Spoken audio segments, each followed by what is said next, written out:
ప్రకటన గ్రంథంలో శ్రమల కాలంలో వాక్యం వింటున్నాం. అంతే కదా, దేని గురించి చెప్పండి? శ్రమల కాలం.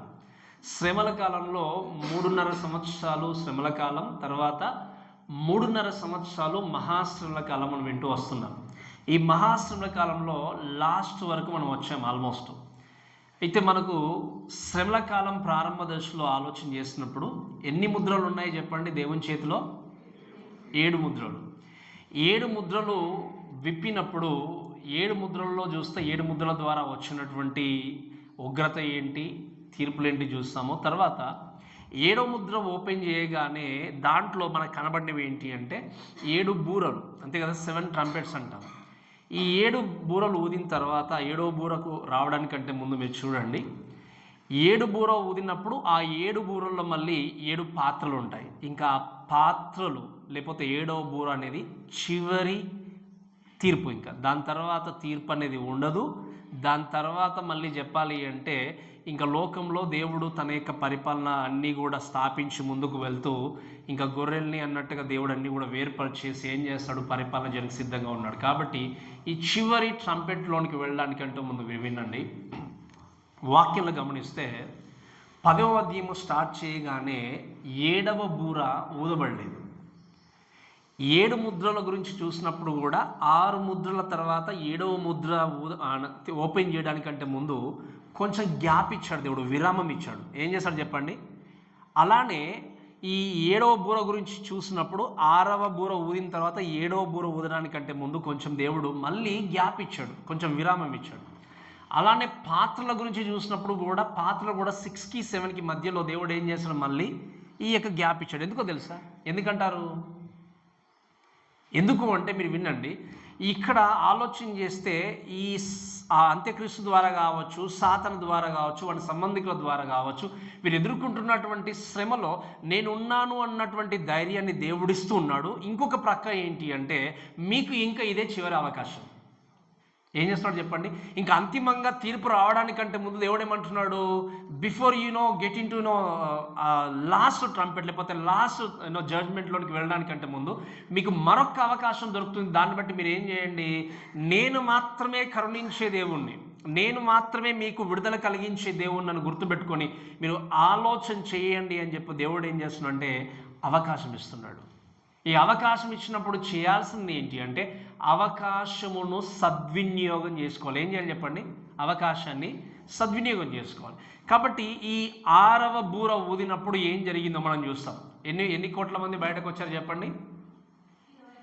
20 కోట్ల మంది బయటకు వచ్చేసి దాదాపుగా ఎంతమందిని చంపేశారు? ఎంతమంది చెప్పండి? దాదాపుగా భూమి మీద ఉన్న సగం జనాభాని చంపేశారు, హాఫ్ ఆఫ్ ద పీపుల్, అంతే కదా. ఇప్పుడు మీరు చూస్తే ఎంతమంది ఉన్నారు ఇప్పుడు ఈ 10వ అధ్యాయంకి వచ్చేసరికి? ఇంకా భూమి మీద సగం జనాభానే ఉన్నారు. సగం జనాభాని దేవుడు సాతాను వానికి సంబంధికులు ఏం చేశారు, మొత్తం కూడా చంపేశారు, నాశనం చేశారు.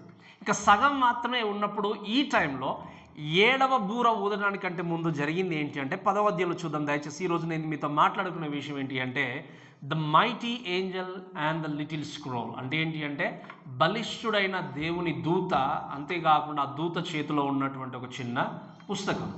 ఈ విషయాన్ని బట్టి మనము ఈరోజు దేవుని యొక్క వాక్యం వింటూ మనం ముందుకు వెళ్దాం.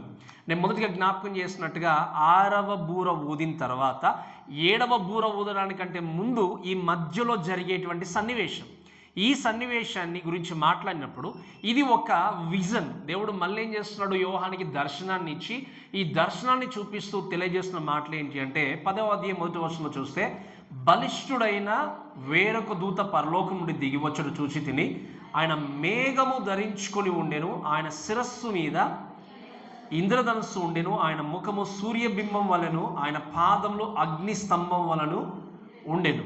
ఈ మాట చదవగానే ఎవరు అనుకుంటున్నారు చెప్పండి? దేవుని యొక్క దూత. ఎవరైనా జ్ఞాపకం వస్తున్నారు చెప్పండి మనకి?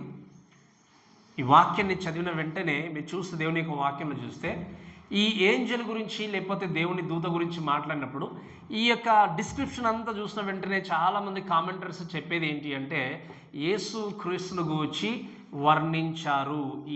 ఈ దూత ఎవరు అంటే 7 దూతలు ఉన్న దూత కాదు కాబట్టి వేరొక దూత కాబట్టి ఎవరు ఈయన అంటారు చెప్పండి?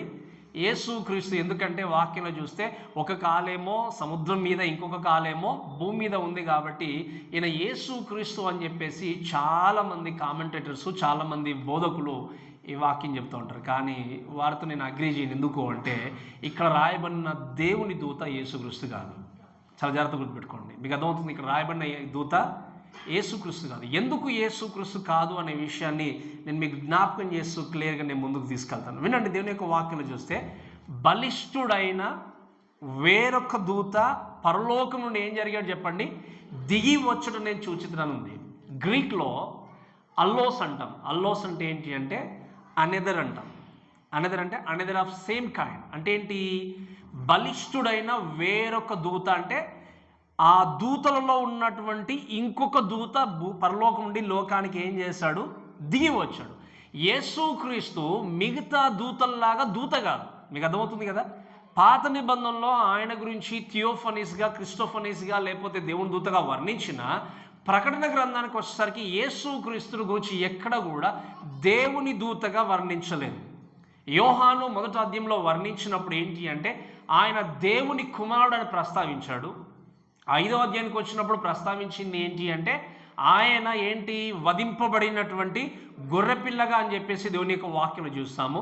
కానీ దేవుని దూతగా ఎక్కడ కూడా వర్ణించబడలేదు. ఎందుకు అంటే 5వ అధ్యాయంలో కూడా చూసినప్పుడు కూడా పరలోక రాజ్యములో తండ్రి అయినటువంటి దేవుడు సింహాసనం మీద కూర్చున్నప్పుడు 24 పెద్దలందరూ కూడా అక్కడ ఉన్నప్పుడు బలిష్ఠుడైన ఒక దేవుని దూత అక్కడికి వచ్చి పలికినట్టుగా చూస్తాం. ఒకసారి చదవండి అన్నమాట 5వ అధ్యాయము.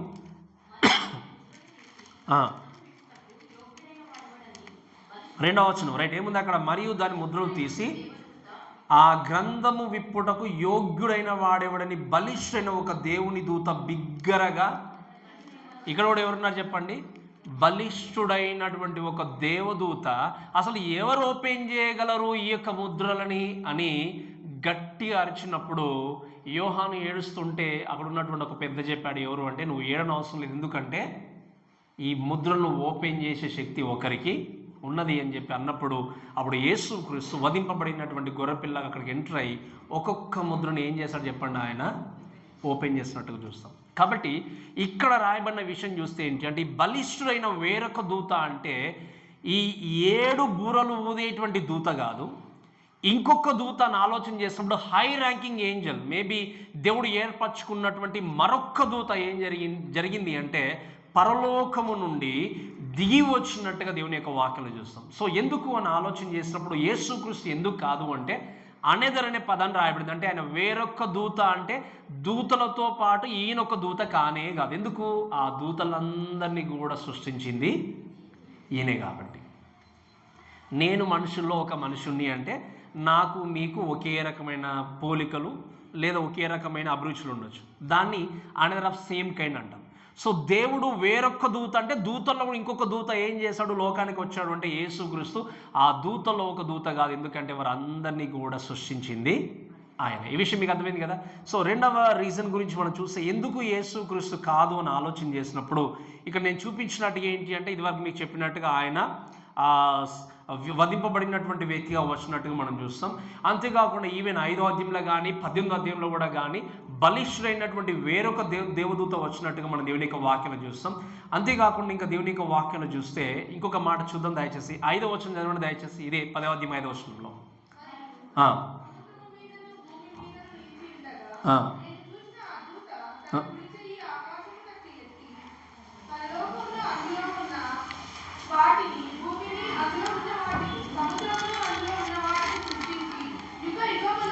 యుగ యుగములు జీవించుచున్న వానితోడు ఒట్టు పెట్టుకొని చూస్తున్నాం. సో దేవుడికి ఒట్టు పెట్టుకోవాల్సిన అవసరం లేనే ఉందా చెప్పండి. ఏముంది వాక్యంలో, యుగ యుగములు జీవించుచున్న వాని తోడు ఒట్టు ఏం చేశాడు దేవుని యొక్క దూత ఇక్కడ ఒట్టు పెట్టుకున్నట్టుగా. సో దేవుడికి యేసుక్రీస్తు ఒట్టు పెట్టుకోవాల్సిన అవసరం లేనే లేదు. అంటే ఇంకొక రీజన్ ఏంటి అంటే ఈ దూత ఎక్కడి నుండి వచ్చాడు చెప్పండి, ఎక్కడుండి, ఆకాశమా పరలోకమా? పరలోకం నుండి ఏమని రాయబడింది వాక్యంలో, దిగి వచ్చుట చూచి తిని. యేసుక్రీస్తు మొదటి రాకడలో వచ్చాడు, మరలా రెండవ రాకడలో రాబోతున్నాడు. ఒకవేళ యేసుక్రీస్తు అనుకుంటే ఇది 3వ రాకడ అవుతుంది. మీకు అర్థం చెప్పిన మాట.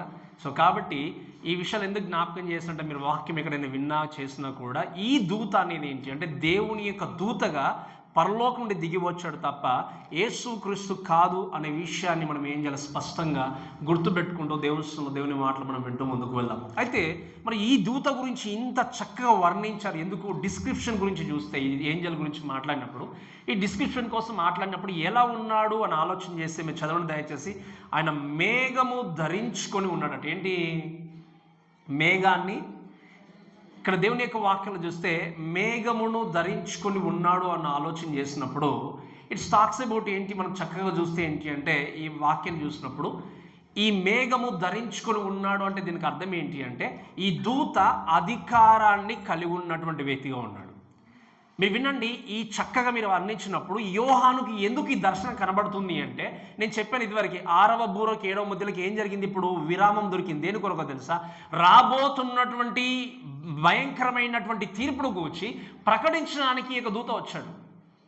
అండ్ ఎట్ ద ఎండ్ ఇంకా వేరే అవకాశం లేదు, ఇంకా ఎండ్లోనికి వచ్చారు, చివరిలోనికి వచ్చారు. కాబట్టి మీరు ఇంకా ఎదురు చూస్తూ మీ సమయాన్ని వృధా చేసుకోకుండా, మనసును మార్చుకోకపోతే, బ్రతుకును మార్చుకోకపోతే, మిగిలి ఉన్నటువంటి హాఫ్ ఆఫ్ ద పీపుల్ కూడా ఏమవుతుంది చెప్పండి, తప్పకుండా ఎఫెక్ట్ అనేది జరుగుతుందనే విషయాన్ని తెలియజేయడానికి ఈ దూత పరలోకం నుండి దిగి వచ్చినట్టుగా చూస్తాం. సో ఇటువంటిది అథారిటీ కలిగి ఉండి, పవర్ను కలిగి ఉండి వచ్చినట్టుగా చూస్తాం. అందుకే పాత నిబంధనలు మీరు చూస్తే మేఘముల గురించి మాట్లాడిన ప్రతిసారి ఏంటంటే, మేఘములు టాక్స్ అబౌట్ ఏంటంటే జడ్జ్మెంట్. చాలా మటుకు మీరు చూడండి, ఏదైనా కూడా తీర్పును గురించి రాయబడినట్టుగా మనం చూస్తాం. అలానే ఈ దేవుని యొక్క దూత రాబోతున్నటువంటి తీర్పును తెలియజేయడానికి, ఏంటి రాబోతుంది, ఇంకా 7వ బూర ఊదగానే ఏం జరగబోతుంది, ఆ ఊదిన తర్వాత 7 పాత్రలు అనేటువంటి ఎంత మహాభయంకరంగా తీర్పులు ఉండబోతున్నాయని తెలియజేయడానికి ఈ దూత దిగి వచ్చినట్టుగా చూస్తాం. అంతేకాకుండా వాక్యం చదువుతూ చూడండి దయచేసి. ఇంకా ఆయన శిరస్సు మీద ఇంద్రధనస్సు ఉండేను. ఏముంది చెప్పండి? రెయిన్బో అంటాం. ఇంద్రధనస్సు గురించి మాట్లాడినప్పుడు మీరు చూస్తే ఇంద్రధనస్సు బైబిల్ ఎక్కడ ఉంది చెప్పండి? మొట్టమొదటిగా మనం చూస్తాం. మొట్టమొదటిగా మనకు కనబడేది ఎక్కడ? ఆదికాండంలో. దేని కొరకు ఇంద్రధనస్సు కనబడింది? ఏంటండి? రైట్, అంకుల్ కరెక్ట్గా చెప్పారు. ఏంటి చెప్పండి? అక్కడ జలప్రలయం వచ్చింది. మనుషులు చేసినటువంటి పాపాన్ని బట్టి దేవుడు ఏం చేస్తాడు, వారందరినీ కూడా చంపేయాలి, సంహరించాలి అని చెప్పేసి ఏం చేస్తాడు అనుకున్నప్పుడు, నోవాహు కుటుంబం మాత్రమే దేవునికి నీతిమంతుడుగా నోవాహు కనబడినప్పుడు నోవాహుకు చెప్పాడు దేవుడు, నీ కుటుంబాన్ని రక్షించుకోవడానికి ఏం చేయమన్నాడు చెప్పండి? ఓడను తయారు చేయమన్నాడు. ఇదంతా జరిగిన తర్వాత మనుషులందరూ కూడా ఉగ్రత వచ్చి ఆ యొక్క జలప్రలయం వచ్చి చనిపోయినప్పుడు దేవుడు ఒక నిబంధన చేశాడు. ఏంటి? నేను మరలా జనాంగాన్ని, లోకాన్ని ఈ విధంగా ఎప్పుడు కూడా నేను నాశనం చేయను అన్నానికి సూచన ఏం చేశాడు ఆయన? ఇంద్రధనుస్సును తీసుకొచ్చి రెయిన్బోను అక్కడ పెట్టాడు. అందుకే వర్షం పడిన ప్రతిసారి అది కనిపించిందంటే అర్థం ఏంటి మనకు? ఇంకా వర్షం రాదు, ఆగిపోయింది అన్నాడు. అంటే ఏంటంటే టాక్స్ అబౌట్ గాడ్స్ మర్సీ. దేవుని యొక్క కృపకి, కరుణకి, ఆయన జాలికి, ఆయన దయకి ఏంటి అంటే ఆ సూచనగా ఉంది. ఇక్కడ చూస్తే ఈ 6 బూరలతో సతమతం అయిపోతున్నారు జనాంగం అంతా కూడా. భూమి నాశనం అయిపోయింది. అక్కడ ఒక బాంట చెప్పాలంటే సముద్రము ఒక పక్కన, అదేవిధంగా మంచినీళ్ళు, ఆకాశంలో ఉన్నటువంటి గ్రహాలు, ఇంకా చెప్పాలి అంటే మనం లాస్ట్ వీక్ చూస్తాం, ప్రీవియస్ వీక్ కూడా చూస్తాం, అంతకుముందు వీక్ ఏంటి అంటే కోట్లాది వాక్యం చూస్తే వేల మంది దూతలు బయటకు వచ్చి ఏం చేస్తారు? జనాంగాన్ని హింసించారు. లాస్ట్ వీక్ చూసినట్టు 20 కోట్ల మంది వచ్చి హాఫ్ ఆఫ్ ద పీపుల్ను సంహరించారు. ఇవన్నీ చూసినప్పుడు ఇటువంటి అల్లకల్లలంతో ఉన్నాడు ఈ లోకములో. ఇటువంటి సిచ్యువేషన్లో దేవుడు ఏం చేస్తాడంటే ఒక సానుకూలమైనటువంటి సమయాన్ని ఏర్పాటు చేసి, నేను మీతో ఉన్నాను అనేటువంటి భరోసానిచ్చి ఎవరిని పంపించాడు చెప్పండి? దేవుడిని, దూతను లోకాన్ని పంపించాడు. ఈ మాటను బట్టి అర్థం చేసుకోవాల్సింది ఏంటి అంటే, మన జీవితం అంతా కూడా అల్లకల్లలంతో ఉన్నా కూడా, శ్రమల గుండా వెళ్ళినా, బాధల గుండా వెళ్ళినా కూడా, మన చుట్టూ ఉన్నదంతా కూడా నిజంగా ఇంకా నా జీవితానికి ఏ మాత్రము ఆదరణ లేదు, హోప్ లేదు అనుకున్నా కూడా జ్ఞాపకం చేసుకోవాల్సింది ఏంటి అంటే, తను ప్రేమించేటువంటి బిడ్డలకి ఎప్పుడు కూడా దేవుడు ఒక రకంగా ఖచ్చితంగా నేను ఉన్నానటువంటి ధైర్యాన్ని ఇస్తాడు. ఆ ధైర్యం ఇచ్చినప్పుడు దాన్ని గుర్తిరగకపోతే, దాన్ని జ్ఞాపకం చేసుకోకపోతే నీ జీవితంలో మరలా అవకాశం రాకపోవచ్చు. అందుకే ఈరోజు ఉన్నటువంటి ఎంతోమంది క్రైస్తవుల జీవితాల్లో దేవుని మీద ఆధారపడడం కంటే మనుషుల మీద ఆధారపడడం ఎక్కువ ఉందా తక్కువ ఉందా చెప్పండి, గట్టిగా చెప్పాలి నాకు. దేవుని మీద ఆధారపడేటువంటి వ్యక్తి ఏ స్థితిలోనైనా దేవుణ్ణి స్తుతించగలడు, ఆయన కొరకు జీవించగలడు. కానీ మనుషుల మీద ఆధారపడేటువంటి వ్యక్తిని గురించి మాట్లాడినప్పుడు మనిషి యొక్క మనస్తత్వము, ప్రేమ, వారు చూపించే జాలి, దయ అవన్నీ కూడా మారిపోతుంటాయి. కానీ దేవుడు చూపించే జాలి కానీ దయ కానీ దాంట్లో మార్పు అనేది లేదు. కానీ ఈరోజు ఏం చేస్తాం మనము? అందుకే దేవుడు మనలాంటి వారు అందరి కొరకు పెట్టాడు. నేను ఎప్పుడు చెప్తుంటాను, the central words of the Bible ఏంటి చెప్పండి? అది మనుషులు నమ్మకుండా కంటే యెహోవాను. నిజంగా మీకు కష్టం వచ్చిన వెంటనే ఎవరు గుర్తుకొస్తారు చెప్పండి? వెంటనే కొంతమంది నవ్వుతున్నారు అంతే కదా. ఎవరు గుర్తుకొస్తారు చెప్పండి? వెంటనే కష్టం వచ్చిన వెంటనే ఏదైనా దానికి రిసోర్సెస్ ఎలా, ఒకవేళ ఇక్కడ ఈ వ్యక్తి గురించి ఆలోచన చేయాలా ఇలా అని అనుకుంటారా? లేకపోతే ఏది డబ్బుతో ఉన్నా మానసికంగా ఉన్న ఏదైనా కూడా దేవుడు మొట్టమొదటిగా నాకు హెల్ప్ చేయగలని ఎంతమంది అనుకుంటున్నారు? అనుకోని స్థితిలో ఉంటే ఓకే, చాలామంది అనుకుంటున్నారు ప్రైజ్ ది లార్డ్. ఇంకా మీరు గమనించండి, మన దగ్గర ఏమీ లేకపోయినా, నిజంగా రేపు మనకు ఒక 10,000 అవసరం ఉందనుకోండి, మన దగ్గర సింగిల్ రూపాయి కూడా లేదు, but still you need to trust in the lord. ఎందుకు అంటే మనుషులు చేయలేనటువంటి అద్భుతకరమైన దేవుడు ఖచ్చితంగా చేయగలడు. హెల్త్ విషయమే కావచ్చు, ఆర్ మేబీ మానసికమైన కృంగుదలతో ఉండే విషయంలోనే కావచ్చు, ఏ స్థితిలో ఉన్నా కూడా ప్రైమరీగా మొట్టమొదటిగా దేవుని మీద ఆధారపడేటువంటి స్థితిలో నీవు ఉన్నట్టయితే నీ జీవితంలో ఎంత ఘోరమైనటువంటి శ్రమలున్నా, కష్టాలున్నా, ఆపదలున్నా, నిందలు ఉన్నా నువ్వు ఖచ్చితంగా మూవ్ కావు. ఎందుకు అంటే నేను నడిపించే దేవుడు ఎవరు? యేసుక్రీస్తు. కానీ ఒకవేళ దేవుని మీద ఆధారపడకుండా ఉంటే, మనుషుల మీద ఆధారపడి పరిగెత్తుకుని ఉంటే, తీరా చివరి క్షణం వరకు మనం చూస్తాం. అందుకే నేను ఎప్పుడు చెప్తాను, ఫేక్ ప్రామిసెస్ చాలా చేస్తారు మనుషులు, అంతే కదా. మనం అడగకపోయినా వెంటనే ప్రామిస్ చేస్తారు, ఓకే మీకు ఇది చేస్తాను, అది చేస్తాను, ఇది. ఎందుకు అంటే they wanted to show themselves, but at the end ఏంటి? They don't stand on the promises. But we talk about Jesus. మనం ఏమంటాం? ఆయన ప్రామిస్ కీపర్ అంటాం. ఏమంటాం చెప్పండి? ఆయన వాగ్దానాన్ని నిలబెట్టుకునేవాడు, వాగ్దానాన్ని నెరవేర్చే దేవుడు. కానీ మనుషుల యొక్క ప్రవర్తన మారచ్చు, మనుషుల యొక్క ప్రేమ మారచ్చు. మనుషులు మనం అంటాం, మేము నిజంగా మీతోనే ఉంటాం, చివరి వరకు మీతోనే నడుస్తాం, మేము ఏది జరిగినా నీతోనే ఉంటానొచ్చు. కానీ తెలుసు కొన్ని సంఘటనలు ఎదురైన తర్వాత ఏం జరుగుతుంది చెప్పండి? ప్రేమలే మారిపోతుంటాయి, మనుషులు మారిపోతుంటాయి. కానీ నేను చెప్పే విషయం ఏంటంటే ఎవరు దూరం ఉంచినా, ఎవరు మర్చిపోయినా దేవుడు మాత్రము మర్చిపోని వాడు, మారనివాడు. And that's what Jesus wanted to tell to this people through this angel. ఏంటి అంటే ఆయన కరుణను చూపించడానికి ఈ యొక్క దేవుని యొక్క దూతను పంపించినట్టుగా చూస్తాం. అంతేకాకుండా చదువుతూ ఇంకా ఆయన ముఖము సూర్యబింబం వలె ఉందట. ఎలా ఉంది చెప్పండి? ఈ యొక్క విషయం చూస్తే ఏంజల్ గురించి మాట్లాడితే ఏంటి అంటే ఆయన ముఖం ఏంటి? ఇంకా సూర్యబింబం వలె ఆలోచన చేసినప్పుడు ఇట్స్ లైక్ ఏ బ్రైట్నెస్. ఎందుకు దేవుని యొక్క దూత ఇంత ప్రకాశమానంగా వెలిగిపోతున్నాడు అంటే ఎక్కడ నుండి వచ్చాడు దేవుని యొక్క దూత? దేవుని దగ్గర నుండి వచ్చాడు. మనం చూసాం పరలోక రాజ్యాన్ని 4-5 అధ్యాయాలు చూస్తే ఎంత చక్కగా వర్ణించారు చెప్పండి. యోహాను ఎంత చక్కగా చూసాడు విజన్ అంతా కూడా. దగ్గదగా మెరుగుచున్నటువంటి ఆ రాళ్లతో ఉన్నటువంటి ఆ పరలోక రాజ్యాన్ని గురించి, సింహాసనం గురించి ఎంతో చక్కగా మనం వర్ణన చూసాం అంతా కూడా. అటువంటి ప్రదేశం నుండి దేవుని యొక్క ప్రకాశమానమైనటువంటి ఆ యొక్క కాంతిని కలిగిన వ్యక్తి ఏం చేశాడు అంటే ఈ దేవుని యొక్క దూత లోకానికి వచ్చాడు. సో ఇక్కడ వాక్యం చూస్తే లోకమంతా కూడా ఎక్కడ చూసినా రక్తమయం.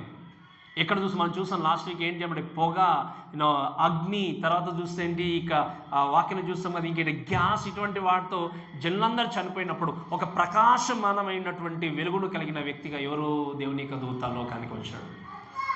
ఇటువంటి అల్లకాలంలో ఎక్కడో ఒక వైపు చూసినప్పుడు ఆదరణ కలిగించే వ్యక్తిగా, ఆశ్రయాన్ని చూపించే వ్యక్తిగా దేవుడు ఏం చేస్తాడు? దూతని లోకానికి పంపించాడు. ఇంకొక చూస్తే ఆయన గురించి మాట్లాడితే ఏముంది అంటే చదవండి దయచేసి. ఆయన పాదంలో ఇంకేంటట? అగ్ని స్తంభం వలె ఉండేది. ఎలా ఉన్నాయి ఆయన పాదంలో? It's like feet as a pillars of fire అనుకున్నప్పుడు ఏంటి అంటే it talks about specially unbending holiness to carrying out God's judgement. అంటే ఏంటి? ఇక్కడ మీరు చాలా జాగ్రత్తగా చూడండి. కదలింపబడిన అంటే ఏంటి చూస్తే ఆయన పాదంలో అగ్ని స్తంభం వలె ఉండెను అంటే ఈ యొక్క దేవుని యొక్క దూత దేవుని తీర్పును తీసుకొని రావడానికి వచ్చాను అనే విషయాన్ని తెలియజేస్తున్నాడు. దేవుని యొక్క తీర్పు వస్తుంది అంటే రాబోతుంది ఖచ్చితంగా, దాంట్లో మార్పు అనేది లేదు.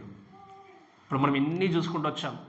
శ్రమల కాలంలో నిజంగా బైబిల్ అంతా చూసినప్పుడు ఇవన్నీ జరుగుతాయా అంటే ఏమేమి జరగబోతుందో క్లియర్గా దేవుడు మనకు నేర్పిస్తూ వచ్చాడు. ఆ శ్రమల కాలం గురించి మనం వింటేనే అంత భయంకరంగా ఉంది అంటే దాంట్లోనికి ప్రవేశించే వ్యక్తులకి ఎలా ఉంటుంది చెప్పండి? జరుగుతుందా, అవుతుందా, నిజంగా యేసుక్రీస్తు రాబోతున్నాడా, శ్రమల కూడా నేను వెళ్తానా, ఇవన్నీ ఆలోచన చేస్తే ఎన్నిసార్లు దేవుడు చెప్పినా ధిక్కరిస్తే వాక్యంలో ఒక మాట ఉంది, ఎన్నిసార్లు గద్దించిన లోబడిన వాడు హఠాత్తుగా నాశనమగు. సో దేవుని యొక్క కాలింగ్ అనేది, వార్నింగ్ అనేది ఎప్పుడు వస్తూనే ఉంది వాక్యం. So get off from your filthiness. Maybe మీ పాపం ఉండే కావచ్చు, అపవిత్రతలు ఉండే కావచ్చు, దేవునికి అసరికైన కార్యములు ఉండే కావచ్చు. మీరు బయటకు వచ్చి మీ జీవితాన్ని బిల్డ్ చేసుకోండి అని చెప్పి ప్రతిసారి దేవుని యొక్క వార్నింగ్స్ వచ్చినా, if you neglect and nobody will rescue when the judgment couple upon you. యేసుక్రీస్తు యొక్క జడ్జ్మెంట్ అనేది నీ జీవితం మీదకి వచ్చినప్పుడు దాన్ని రక్షించే వ్యక్తిని ఎవరు? ఎందుకంటే రక్షించే వ్యక్తి ఆ రోజు ఏం చేయబోతున్నాడు? శిక్షించడానికి సిద్ధంగా ఉన్నాడు. ఈరోజు మనల్ని ఎవరైనా శిక్షించడానికి సిద్ధంగా ఉంటే రక్షించే దేవుడు ఉన్నాడని మనం ప్రయాసపడుతూ ప్రార్థన చేసి ముందుకెళ్తాం. బట్ ఆ రోజు రక్షించే దేవుడు ఏం చేయబోతున్నాడు చెప్పండి? దీనికి ఎవరు రెస్క్యూ చేస్తారు? రెస్క్యూ చేయడానికి ఎవరు కూడా ఉండరు. కాబట్టి ఈ యొక్క దేవుని యొక్క దూత ఈ విధంగా లోకానికి వచ్చి దేవుని గురించి తెలియజేసిన మాటలన్నీ కూడా ప్రకటించడానికి, తెలియజేయడానికి వచ్చినట్టుగా మనం చూస్తాం. దయచేసి ఒకసారి 2వ వచనం చదవండి. అలానే 2వ వచనం.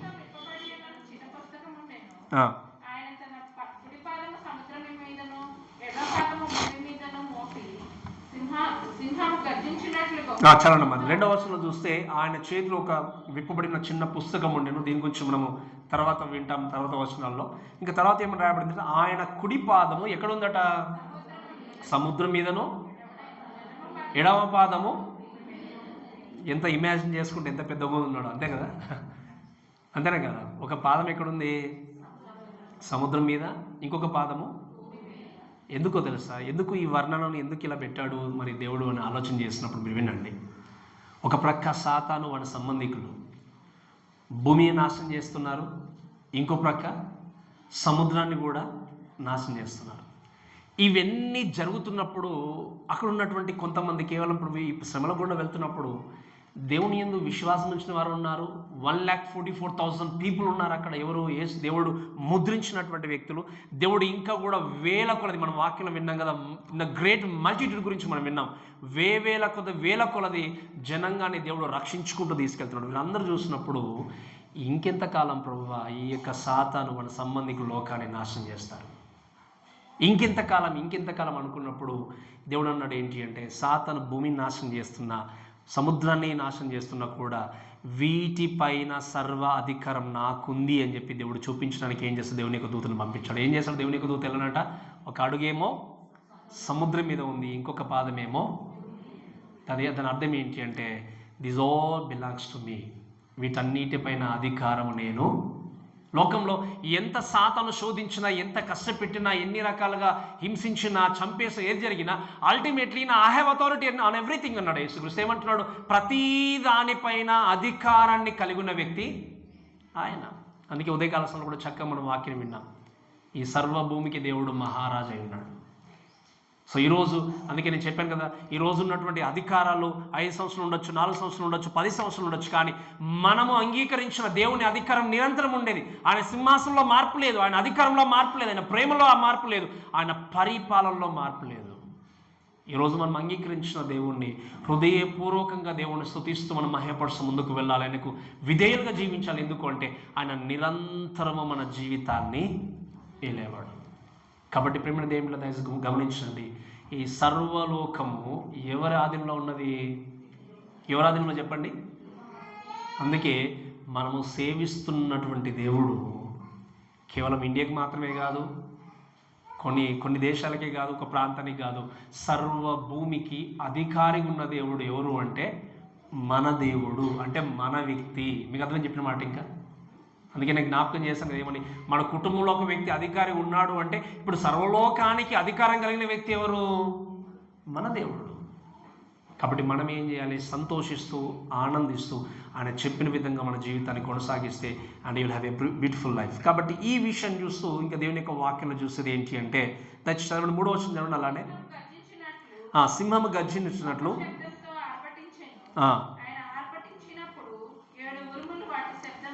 ఏం చేశాడు? సింహము గర్జించినట్లు గొప్ప శబ్దంతో ఏం చేశాడు? ఎందుకు మరి ఈ గర్జన? మీకు అందరం చెప్పి దేవుని యొక్క వాక్యం చూస్తే ఈ cried with a loud voice, ఈ వాయిస్ గురించి చూసినప్పుడు ఎందుకు ఇంత గర్జన అనుకున్నప్పుడు మీరు వినండి, it talks about God's judgment. మీరు పాత నిబంధనలో చూడండి, దయచేసి మనం చదువుకున్నాం కదా, ఒకసారి చదవడం మరొకసారి. హోషేయ గ్రంథము 11వ అధ్యాయం 10వ వచనం చదవండి దయచేసి. హోషేయ గ్రంథము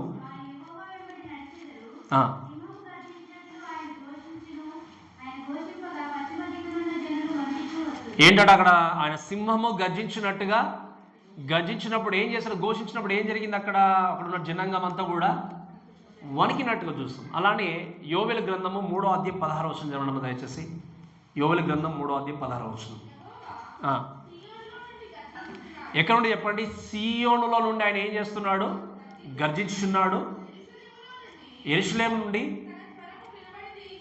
తన స్వరము వినబడజేయుచున్నాడు. ఏంటట? ఆయన గర్జించినప్పుడు, స్వరాన్ని వినిపింపజేసినప్పుడు ఏం జరుగుతుంది? సో ఇట్ టాక్స్ అబౌట్ ఏంటి అంటే గాడ్స్ జడ్జ్మెంట్.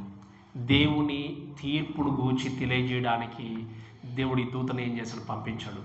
అని మీరు వినండి, దిస్ ఈజ్ లాస్ట్ ఛాన్స్. ఇంకా చివరిగా ఉండేది ఏంటి? అంతిమ యుద్ధం. అంతే, అంతిమ తీర్పు తర్వాత అంతిమ యుద్ధము తర్వాత సాతాను అందరూ కూడా బంధింపబడము, వెళ్ళిపోవడం అనేది ఉంటుంది. మీరు వినండి, చివరిగా రాబోతున్నటువంటి తీర్పును తెలియజేయడానికి దేవుని యొక్క దూత వచ్చి చేశాడు ఏంటి అంటే, వాక్యంలో చూస్తే సింహము గర్జించినట్లు గొప్ప శబ్దంతో ఏం చేశాడు? గర్జించాడు, ఆర్భటించాడు. So the last trumpet is going to be open, the last judgement will come on up on earth అనే విషయాన్ని తెలియజేస్తూ గర్జించినట్టుగా చూస్తాం. సో దేవుని తీర్పును తెలియజేస్తూ ఈ దూత కొన్ని విషయాలు తెలియజేయడానికి భూమి మీదకి వచ్చినట్టుగా చూస్తాం. కాబట్టి యోహాను ఈ విషయాలన్నీ చూస్తూ ఈ దూతల గురించి వర్ణిస్తూ ఇంకొన్ని విషయాలు చూస్తే నాట్ ఓన్లీ ద మైటీ ఏంజల్గా మాత్రమే కాదు, సెకండ్ థింగ్ చూస్తే ఇంకొక విషయం ఏంటి అంటే 7 థండర్స్ సీల్డ్. 7 ఉరుములు ఏం చేయబడ్డాయట? ఏం చేయబడ్డాయి చెప్పండి? సీల్ చేయబడ్డాయి. వాటిని రాయకూడదు అన్నట్టుగా దేవుడు తెలియజేసినట్టుగా మనం చూస్తాం. దయచేసి 4వ వచనం చదవండి దయచేసి. 4వ వచనం. ఆ 7 ఉరుములు పలికినప్పుడు నేను రాయబోచుండగా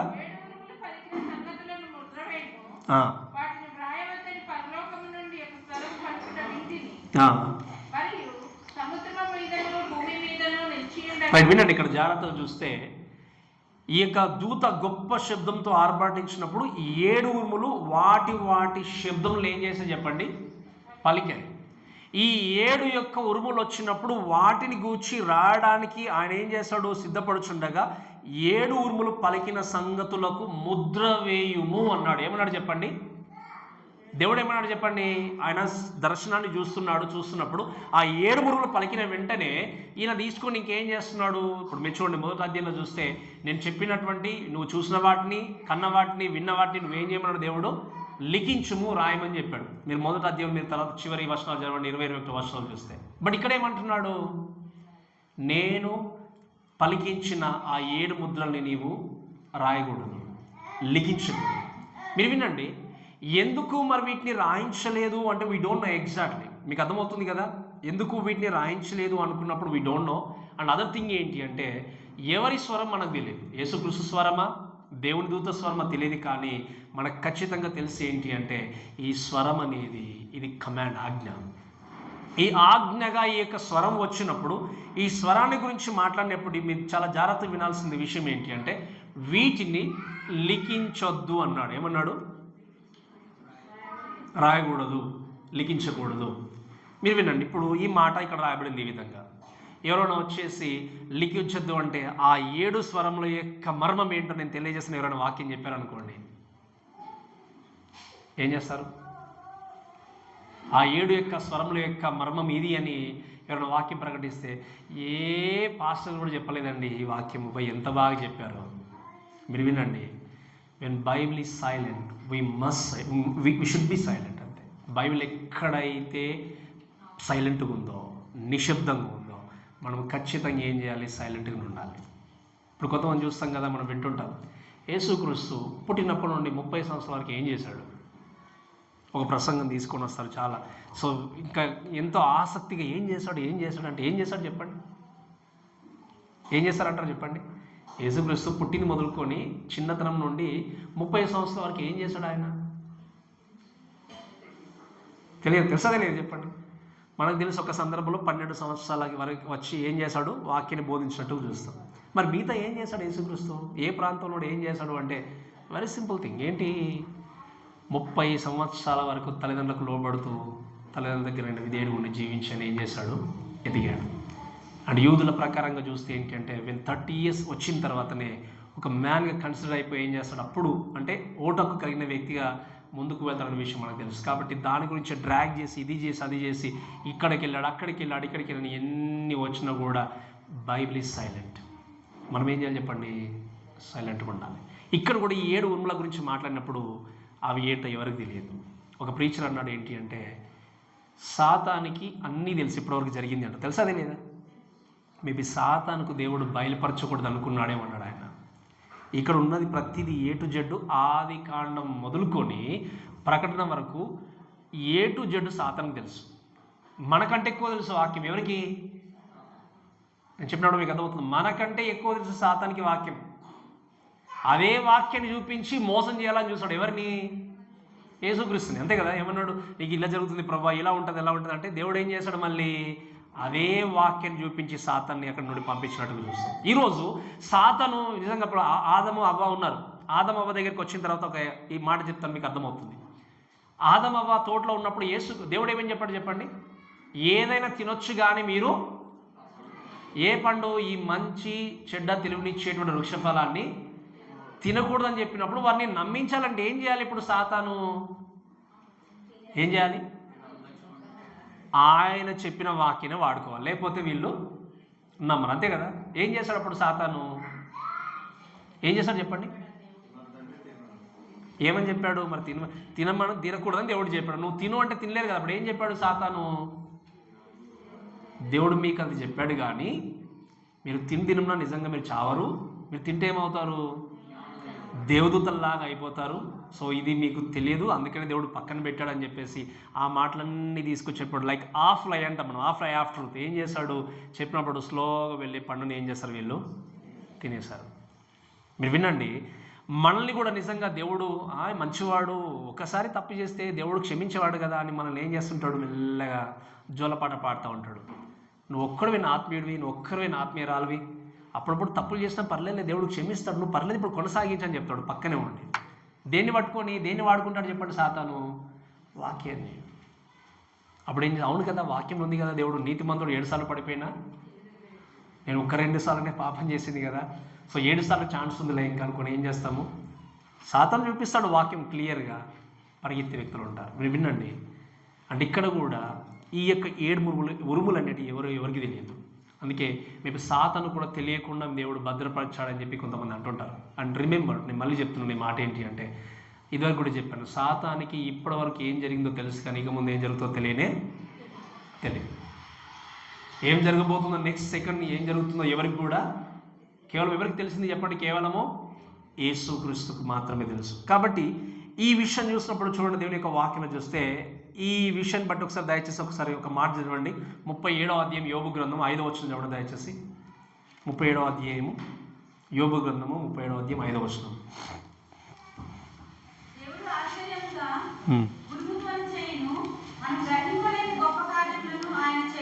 వినండి, ఏంటట? దేవుడు ఆశ్చర్యమైన ఉరుముధ్వని చేస్తాడు, మనము గ్రహింపలేని. Very simple. ఆ కార్యాలు ఏంటో మనకు తెలియదు, కానీ దేవుడు ఏమంటున్నాడు? ఆయన గర్జిస్తాడు, ఉరుము వల్ల శబ్దం వస్తుంది, కానీ దాని తర్వాత ఏం చేస్తాడు? God is going to do many things, many miracles కావచ్చు, మెనీ మైటీ థింగ్స్ కావచ్చు, but we don't know those things. మనకు తెలియకపోవచ్చు, కానీ దేవుడు ఖచ్చితంగా కార్యాలు జరిగిస్తాడు. ఇక్కడ కూడా శబ్దం వచ్చింది. ఆ 7 ఉరుముల వెనకాల ఏంటి అంటే దేవుడు జరిగించబోయే కార్యాలు ఉన్నాయి. సో దేవుని యొక్క దూత వచ్చి చెప్తున్నాడు ఏంటి అంటే, మీకు ఖచ్చితంగా ఈ తీర్పు రాబోతుంది, ఈ యొక్క బూర మోగడానికి సిద్ధంగా ఉంది. ఆ యొక్క ఈవెన్ చెప్పాలి అంటే పాత్రల యొక్క జడ్జ్మెంట్స్ రాబోతున్నాయి, కాబట్టి మీరు సిద్ధంగా ఉండండి, మీరు ధైర్యంగా ఉండండి అని చెప్తున్నప్పుడు 6వ అధ్యాయం మనం చూస్తాము. అక్కడ ఆ యొక్క ఆల్టర్ కింద ఉన్నటువంటి ఆత్మలు ఏమన్నారు చెప్పండి, ప్రభా ఎంతకాలం ప్రభా వీరిని ఇంకా ఇలానే వదిలేస్తారు అని చెప్పి మొరపెట్టుకున్నట్టుగా మనం చూసారు చూడలేదు చెప్పండి. ఆల్టర్ కింద బలిపీఠం కింద ఉన్నటువంటి ఆత్మలు మీరు ఇంకెంతకాలం ప్రభా వీరిని అనుకుని ఆలోచన చేసినప్పుడు వాక్యంలో మనం చూస్తే రాయబడిన విషయం కూడా దయచేసి చదవండి. 5వ వచనం నుండి 5వ వచనం చదవండి. మరియు సముద్రం మీదను భూమి మీద నిలిచి ఉండగా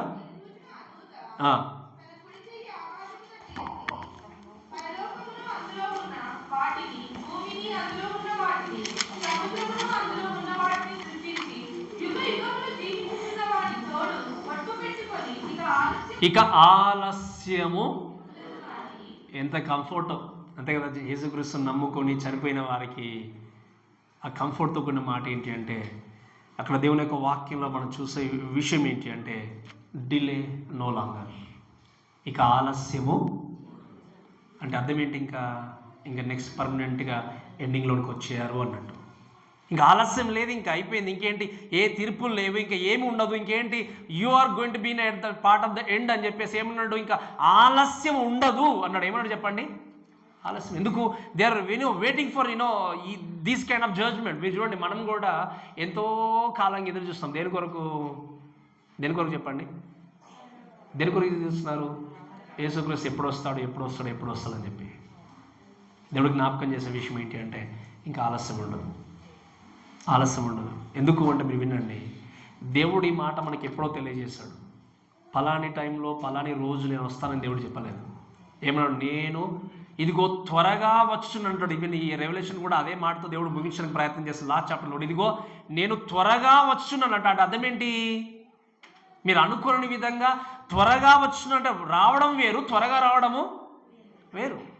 వస్తున్నాడు అంటే డిలే అనేది లేదు. ఇంకా ఆయన ఖచ్చితంగా లోకానికి రాబోతున్నాడు. కాబట్టి రాబోతున్నటువంటి వ్యక్తులుగా ఎదురు చూడాలి. ఏంటి, సరి చేసుకొని సిద్ధపడి ఏం చేయాలి, చక్కగా ఎదురు చూసి ముందుకు వెళ్ళాలి. సో వీళ్ళు కూడా ఇక్కడ కూడా ఎంతకాలం ప్రభావ వెళ్ళి ఇంకా సంహరిస్తుంటారు, సాతాను ఇంతగా చెలరేగిపోతుంటాడు అన్నప్పుడు దేవుడు అన్నాడు ఏంటి అంటే, డిలే నో లాంగర్, మీకు ఆలస్యము ఉండదు అనే మాట చెప్పాడు. అయితే దానికంటే ముందు ఇక్కడ రాబడిన విషయం ఏంటి అంటే, ఏంజల్ అనౌన్స్మెంట్ చేసింది ఏంటి అంటే, ఆకాశం మీదను భూమి మీదను ఉన్న వాటిని, సముద్రం మీద ఉన్న వాటిని సృష్టించి యుగయుగములు జీవించిన వానితోడు ఒట్టు పెట్టుకున్నట్టుగా చూస్తాం. ఏం పెట్టుకున్నారు చెప్పండి, ఒట్టు పెట్టుకొని చెప్తున్న మాట ఏంటి అంటే, ఇక ఆలస్యము కాదు. ఏ విధంగా చెప్పాడు దేవుని దూత, ఒట్టు పెట్టుకొని చెప్పాడు. ఈ మాటను చూసినప్పుడు మనం అనుకుంటాం కొన్నిసార్లు ఏంటి అంటే, ఈ మాట వింటే దాని అర్థం ఏంటి అంటే, ఒట్టు పెట్టుకొని చెప్పాడంటే ఐ స్పీక్ ద ట్రూత్, నేను అసత్యము మాట్లాడలేదు అని చెప్పి ఈ మాటను తెలియజేసినట్టుగా చూస్తాం. వాక్యాన్ని బట్టి చూస్తే మన అందరికి తెలుసు, ఒట్టు పెట్టుకోవాలా పెట్టుకోకూడదా మనం? ఏముంది, వాక్యాన్ని చదువుకున్నాం, మత్తయి స్తోత్రం చూస్తాం కదా. మీరేమని చదివాము అక్కడ, మీరు ఆకాశం తోడని భూమి తోడని ఒట్టు పెట్టుకోకూడదు అని ఉంది. ఎందుకు? పైన దేవుని సింహాసనం ఉంది, క్రింద ఆయన పాదపీఠం, కాబట్టి మీరు ఒట్టు పెట్టుకోకూడదని ఉంది. మరి ఇక్కడ ఏం చేస్తాడు దేవుని యొక్క దూత? మీకు అర్థం చెప్పిన మాట, మనం ఒట్టు పెట్టుకోకూడదు, బట్ దేవుని దూత ఒట్టు పెట్టుకున్నాడు. అర్థం ఏంటని మీరు వినండి, ఈ holy being whatever he says that's truth. మనం మనుషులుగా ఉన్నప్పుడు, అన్హోలీ బీయింగ్గా ఉన్నప్పుడు ఎన్ని ఒట్లు పెట్టుకున్నా, ఒట్టు పెట్టుకోకపోయినా పడిపోతూ లేదా అఫం చేయకుండా ఇంకా ట్రూత్ను ప్రకటించకుండా కొన్నిసార్లు అసత్యంలో జీవించే వ్యక్తులు ఉండొచ్చు. కానీ ఇక్కడ ఉన్నటువంటి ఈ యొక్క దూత హోలీ బీయింగ్ కాబట్టి చెప్తున్న విషయం ఏంటి అంటే, ఐ అఫర్మ్ అని ఏమన్నాడు, నేను ఖచ్చితంగా ధృవీకరిస్తున్నాను, నేను ఖచ్చితంగా ప్రకటిస్తున్నాను, ప్రమాణం చేస్తున్నాను, ఐ స్పీక్ ద ట్రూత్. ఏంటి అంటే, ఇక ఆలస్యం ఉండదు. అందుకే చెప్పాను, మనము చెప్పే మాటల్లో అసత్యం ఉండొచ్చు. దేవుడు చెప్పాడు ఒట్టు పెట్టుకోకూడదు, కానీ కొంతమంది ఒట్టు పెట్టుకొని చెప్పేవాళ్ళు ఉండొచ్చు, అన్యులైన కావచ్చు, క్రిస్టియన్స్ అని కావచ్చు. చెప్పినా కూడా ఒట్టు ఎంత బాగా పెట్టుకున్నా, ఓకే నేను ఖచ్చితంగా చేస్తానండి, మీకు ఖచ్చితంగా నేను మీతో ఉంటాను, లేకపోతే ఈ విధంగా చేస్తాను, ఈ పని జరిగిస్తాను, అది చేస్తాను అని చెప్పేసి తెల్లారులేసరికి మనం మర్చిపోతాం. బట్ దేవుని యొక్క దూత, అందుకే ఐ స్పీక్ ద ట్రూత్. ఏంటి ఆ ట్రూత్ ఏంటి? ఇక ఆలస్యం ఉండదు. ఈరోజు మీరు వినండి చాలా జాగ్రత్తగా, అందుకే వాక్యాన్ని బట్టి చూస్తే యేసుక్రీస్తు లోకానికి వస్తున్నాడు అని చెప్పి ఏ మానవుని ద్వారా ప్రకటించలే. ఐ మీన్ సే ఏ మానవుడు కూడా ధృవీకరించలే, ఏ మానవుడు తన యొక్క సొంత జ్ఞానంతో తెలియజేయలేదు. ఎవరు చెప్పారు ఆ మాట? యేసుక్రీస్తు లోకానికి మరలా తిరిగి రాబోతున్నాడు అని చెప్పేసి ఆయన చెప్పాడు. ఈవెన్ యేసుక్రీస్తు ఆరోహణమై వెళ్తున్నప్పుడు దేవుని యొక్క దూతలు ఏమని చెప్పారు చెప్పండి? ఇదిగో ఏ రీతిగా అయినా ఈ యొక్క క్రీస్తు ఆరోహణమై వెళ్ళిపోతున్నాడో అదే రీతిగా లోకానికి ఆయన ఏం చేయబోతున్నాడు? రాబోతున్నాడు. అందుకే నేను మీకు చెప్పాను, ఏ కొండ మీద నుండి ఆయన కాలు తీసుకొని వెళ్ళిపోయాడు. ఏ కొండ నుండి వెళ్ళిపోయాడు చెప్పండి? ఏ కొండ అది? ఒలీవ కొండ. మరలా ఎక్కడికి రాబోతున్నాడు యేసుక్రీస్తు? అదే కొండ మీద పాదము మోపుతాడు. పాదం మోపిన వెంటనే ఆ బండ, ఆ కొండ ఏమవుతుంది చెప్పండి? 2 భాగాలుగా చీలిపోతుంది. తెలుసు కదా ఈ విషయం మీకు? జకర్యా గ్రంథంలో మనం చూస్తాం. ఎక్కడ నుండి అయితే ఆయన వెళ్ళాడో, ఏ ప్లేస్ నుండి అయితే తన పాదాన్ని తీసుకుని వెళ్ళిపోయాడో అదే కొండ మీద తన పాదాన్ని మోపడానికి రాబోతున్నాడు. ఈ మాటలు తెలియజేసింది, ఈ మాటలు ధృవీకరించింది మనుషులు కాదు. మొట్టమొదటిగా మీరు గమనించండి, దేవుని యొక్క దూతలు ప్రకటించారు, దేవుడు తెలియజేశాడు. ఆయన చెప్పాడు అంటే and that's truth, and there is no changes in it. దానిలో మార్పు లేదు. ఆయన అఫర్మ్ చేశాడు, ధృవీకరించాడు, ఆయన ఖచ్చితంగా లోకానికి రాబోతున్నాడు. ఈరోజు మనుషులు చెప్పిన దాంట్లో అబద్ధం ఉండొచ్చు, అసత్యం ఉండొచ్చు, మార్పు ఉండొచ్చు, కానీ దేవుడు చెప్పిన దాంట్లో మార్పు లేదు, అసత్యం లేదు. అది ఖచ్చితంగా జరగబోతుంది అని తెలిసినప్పుడు చేయాల్సింది ఏంటి అంటే బ్రతుకును చక్కదిద్దుకొని సరిదిద్దుకొని దేవుని కొరకు ఎదురు చూడాలి. ఈరోజు ఇంకా కూడా మనుషులు చేసినటువంటి ప్రామిస్ లాగానే ఉంటాయిలే. యేసుక్రీస్తు వస్తాడంటే చివరి క్షణంలో నేను దేవునికి నమ్మకంగా జీవిస్తే అయిపోతుందిలే, అప్పుడు చక్కగా చర్చకు వస్తే అయిపోతుందిలే అనుకుంటే నేను ఎప్పుడు చెప్తా ఉంటాను, మరణము అనేది నీ జీవితంలోకి ఎప్పుడు వస్తుందని నీకు తెలియదు. Still maybe you are in sin. ఒకవేళ అబద్ధం ఆడుతున్నావేమో, మోసం చేస్తున్నావేమో, ఇంకా కూడా అక్రమం చేస్తున్నావేమో, అన్యాయం చేస్తున్నావేమో, ఇంకా కూడా అబద్ధాలు ఆడుతూ నిజంగా ప్రజల్ని మోసం చేస్తున్నామేమో. దేవుణ్ణి మోసం చేస్తున్నాం అనుకుంటాం కానీ దేవుడు మోసపోడు. వాక్యం ఏమని చెప్పండి? మోసపోకుడి, దేవుడు వెక్కిరింపబడు మనుషుడు. మనం అనుకుంటాం ఏంటంటే ఏదో సీక్రెట్గా మనుషులకు జరిగించినట్టుగా దేవుడికి కూడా దూరం కూడా చేస్తాం అనుకుంటాం. మీరు వినండి చాలా జాగ్రత్తగా, దేవుడు ఎప్పుడు మోసపోడు. మోసపోయేది ఎవరు? మనమే. దేవుడు ఎన్నోసార్లు మనం చూసి ఏడ్చే వ్యక్తిగా ఉండొచ్చు, బాధపడే వ్యక్తిగా ఉండొచ్చు, మనం చేసే క్రియలు చూసి ఎందుకు ఇలా ఈ వ్యక్తి ఉన్నాడు అనుకోవచ్చు. కానీ మీరు వినండి, ఆయన మనం చేసిన తప్పిదాన్ని బట్టి బాధపడే వ్యక్తిగా ఉంటాడు, కానీ ఆయనకు వచ్చే నష్టం ఏం లేదు నువ్వు చేసే క్రియ ద్వారా. నష్టం ఎవరంటే నీ జీవితానికే. నీ సంపూర్ణమైన ఆరోగ్యాన్ని ఇచ్చినప్పుడు వినండి, నీకు బాగా అనారోగ్యంతో ఉన్నావు, డబ్బులు లేవు సరిగా, లేకపోతే ఆదరించేవారు లేరు, ఎంత వేదనతో ఎంత చక్కగా నువ్వు దేవుని దగ్గరికి వచ్చి జీవితాన్ని నిర్మించుకోవాలని చూస్తావో అన్నప్పుడు ఎందుకు నిర్మించుకోవట్లేదు? నేను అడిగిన ప్రశ్న మీకు అర్థమైందా? మీ దగ్గర ఏమీ లేదు, కష్టాల్లో ఉన్నారు, శ్రమల్లో ఉన్నారు, బాధల్లో ఉన్నారు. అప్పుడు ప్రభా మీరే దిక్కు, ఇంకా మీరు తప్ప నాకు ఎవరు కూడా ఆశ్రయం లేరు ప్రభా అని దేవుని దగ్గరకు వచ్చి ఎంత చక్కగా ప్రార్థన చేసి ఆయన హత్తుకొని జీవిస్తారో అన్నీ ఉన్నప్పుడు ఎందుకు చేయట్లేదు అంటే దేవుడికి మీకు మధ్యలో ఏమొచ్చింది? అడ్డము. ఏమడ్డం వచ్చింది చెప్పండి? ధనమే కావచ్చు, ఇంకా వేరే రకమైన బంధుత్వాలే కావచ్చు, ఇవన్నీ అడ్డం వచ్చినప్పుడు దేవునితో ఉండే సంబంధం ఏమైపోతుంది? దూరం అయిపోతుంది. అందుకే దేవుడు తెలియజేస్తున్నాడు ఏంటి అంటే చాలా జాగ్రత్తగా మన జీవితాన్ని కొనసాగించాలి, ఆలోచించి ముందుకు వెళ్ళాలి అని దేవుడు చెప్పాడు. ఏంటి అంటే ఐ విల్ కంఫర్ట్ షూర్, నేను ఖచ్చితంగా లోకానికి రాబోతున్నాను. మీ యొక్క పరిస్థితులు మారచ్చు, మీ జీవితాలు మారచ్చు, కానీ మార్పు లేని వ్యక్తిగా దేవుడు లోకానికి రాబోతున్నాడు. కాబట్టి ఈ మాటలు చూస్తూ ఇంకొన్ని విషయాలు దయచేసి మనం ముందుకు వెళ్దాం. దయచేసి దేవుని యొక్క వాక్యం చూస్తే ఈ యొక్క 7th బూర ఊదడానికంటే ముందు ఇవన్నీ కూడా రాయబడినప్పుడు ఇక్కడ దయచేసి చదవండి, అలానే 7వ వచనం చదవండి.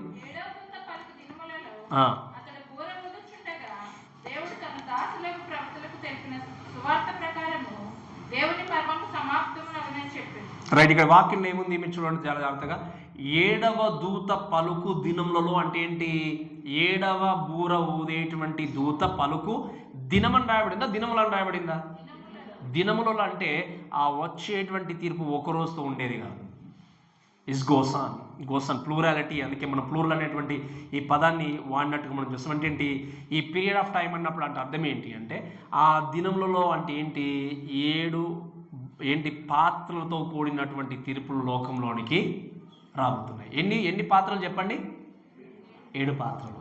ఆ 7 పాత్రలు వచ్చేటువంటి ఆ దినములలో ఏమన్నాడు? ఆయన బూర ఊదుచుండగా దేవుడు తన దాసులకు ప్రవక్తలకు తెలిపిన సువార్త ప్రకారము దేవుని మర్మము సమాప్తమగునని ఏం చేశాడు? చెప్పాను. మర్మము ఇక్కడ చూడండి, ఆ మిస్టరీ అని చూస్తాం. ఈ మర్మాన్ని గురించి, ఈ మిస్టరీ గురించి మనం చూసినప్పుడు ఏంటి అంటే స్పెషల్గా ఆలోచన చేసిస్తే గాడ్స్ రెవల్యూషన్ అంటే ఏంటి? అప్పటి వరకు దాన్ని హైడ్ చేసిన దాన్ని ఏం చేస్తున్నాడు దేవుడు? రివీల్ చేస్తున్న ఆలోచన చేసినప్పుడు మీకు చాలాసార్లు చెప్పాను, మీరు వినండి చాలా జాగ్రత్తగా. పాత నిబంధనలో ఉన్నటువంటి ప్రవక్తలకి దేవుడు కొద్ది వరకు రివీల్ చేశాడు, కానీ అన్ని డీటెయిల్గా రివీల్ చేయలేదు.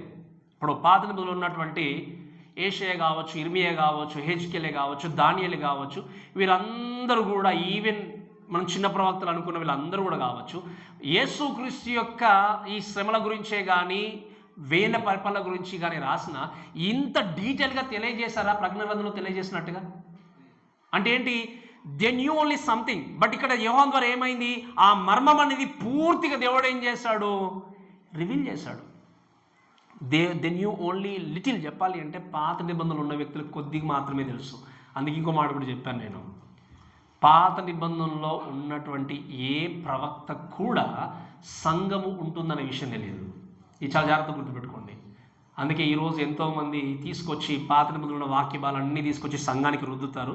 కానీ వినండి, పాత నిబంధనలు ఉన్నటువంటి ఏ ప్రవక్త కూడా ఈ సంఘం అనేది ఉంటుంది అంటే ఏంటి? యేసుక్రీస్తు మరణించి వెళ్ళిపోయిన తర్వాత పెంతెకోస్తు దినం మొదలుకొని ఈ సంఘం ఎత్తబడేంత వరకు ఇదంతా కూడా వారికి ఏం తెలియదు. ఎవరు కూడా దేవుడు రివీల్ చేయలేదు. మీకు అర్థమవుతుంది చెప్పిన మాట. అందుకే యోవేలు ప్రవక్తలు కూడా చూస్తాం. యోవేలు గ్రంథంలో చూస్తే ఏంటి అంటే అంత్యదినంలో చిన్నపిల్లలు ఏంటి కలలు కంటారు, వృద్ధులు దర్శనాలు చూస్తారు. ఇదంతా చూసినప్పుడు ఆహా ఎంత బాగా రాశాడని చెప్పేసి పెంతెకోస్తు దినంలో రాయబడింది కదా ఒక మాట, అక్కడ రాసిందని చూసి ఎంత చక్కగా అటాక్ చేస్తూ ఉంటారు. కానీ గమనించాల్సింది ఏంటి అంటే అది అక్కడ నెరవేర్చబడలేదు. కేవలం అపోస్తలుడు అయినటువంటి పేతురు కోట్ చేశాడు తప్ప అవన్నీ కూడా ఏంటి అంటే ఈ శ్రమల కాలంలో వేల పరిపాలనలో నెరవేర్చబడేటువంటి విషయాలు కానీ సంఘాన్ని గురించి కానే కాదు. అందుకే పాత నిబంధనలో ఉన్న ఏ వ్యక్తికి కూడా సంఘము ఉంటుందనే విషయం ఎవరికి కూడా దేవుడు తెలియదు. ఎవరైనా మీకు అలా బోధిస్తున్నారు అంటే you're in out of context. నీకు బైబిల్ ఇంకా సరిగా మీకు అర్థం కాదనే విషయం గుర్తుపెట్టుకోండి. కాబట్టి వారికి కొద్దిగా రివీల్ చేసినప్పుడు యోహాను ద్వారా ఏం చేస్తాడు దేవుడు? పూర్తిగా రివీల్ చేసి ఏం జరగబోతుంది, ఎన్ని బూరలు ఉన్నాయి, ఎన్ని ముద్రలు ఉన్నాయి, ఎన్ని పాత్రలు ఉన్నాయి, ఇవన్నీ కూడా తెలియజేస్తే ఏమన్నాడు? వాక్యం చూస్తే ఆ యొక్క ముద్ర లేకపోతే ఆ యొక్క మర్మము సమాప్తమగునని చెప్పిన దేవుని యొక్క వాక్యం చూస్తాం. దీని తర్వాత దయచేసి దేవుని యొక్క వాక్యం చూస్తే మీరు వినండి. ఈ మిస్ గురించి మాట్లాడినప్పుడు ఏంటి అంటే ఈ ప్లాన్ అంతా రివీల్ అయిన తర్వాత ఇంకా చివరికి ఒక మాట చెప్పి నేను ముగిస్తాను. చూడండి, వాట్స్ 8 నుండి చదువుదాం చూడండి దయచేసి. నాట్ ఓన్లీ ఈ యొక్క అనౌన్స్మెంట్స్ ఇది మాత్రమే కాదు, ఇంకో విషయం ఏంటి అంటే ద అసైన్మెంట్ దేవుడు ఇచ్చాడు. ఏంటి? The word of God. ఏంటి అసైన్మెంట్ అని ఆలోచన చేసినప్పుడు వాట్స్ 8 నుండి చదవడం చూడండి దయచేసి. 8వ వచనం.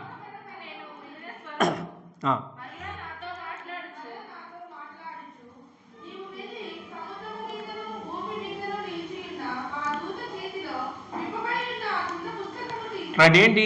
ఆ దూత చేతిలో ఉన్న చిన్న పుస్తకాన్ని తీసుకోమని ఎవరితో చెప్పాడు దేవుడు? ఇక్కడ దర్శనంలో ఎవరితో చెప్తున్నాడు?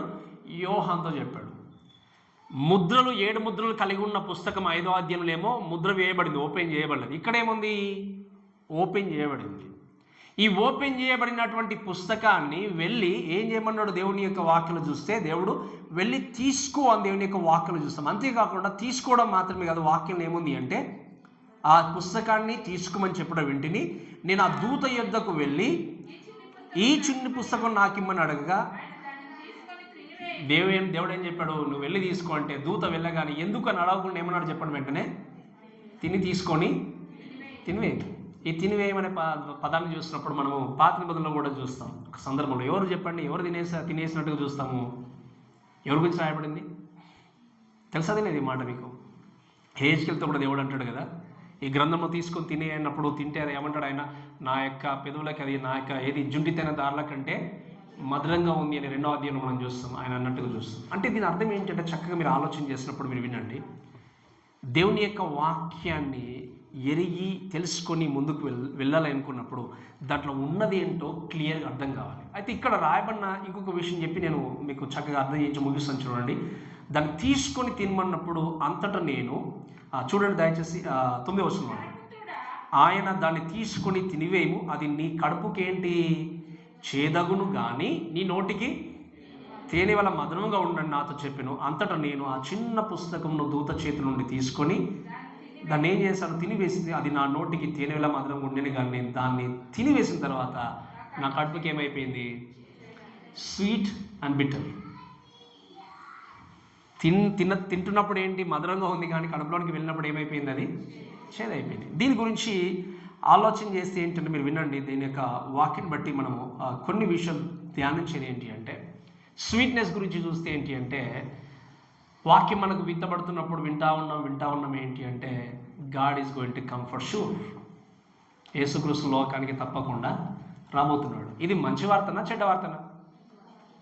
వినడానికి స్వీట్గా ఉందా బిట్టర్గా ఉందా చెప్పండి? అది కూడా చెప్పలేకపోతున్నాం. దేవుడు యేసుక్రీస్తు లోకానికి వస్తుంటే సంతోషంగా ఉందా లేదా? మీకు గట్టిగా చెప్పాలి, ఉందా లేదా? సంతోషమే.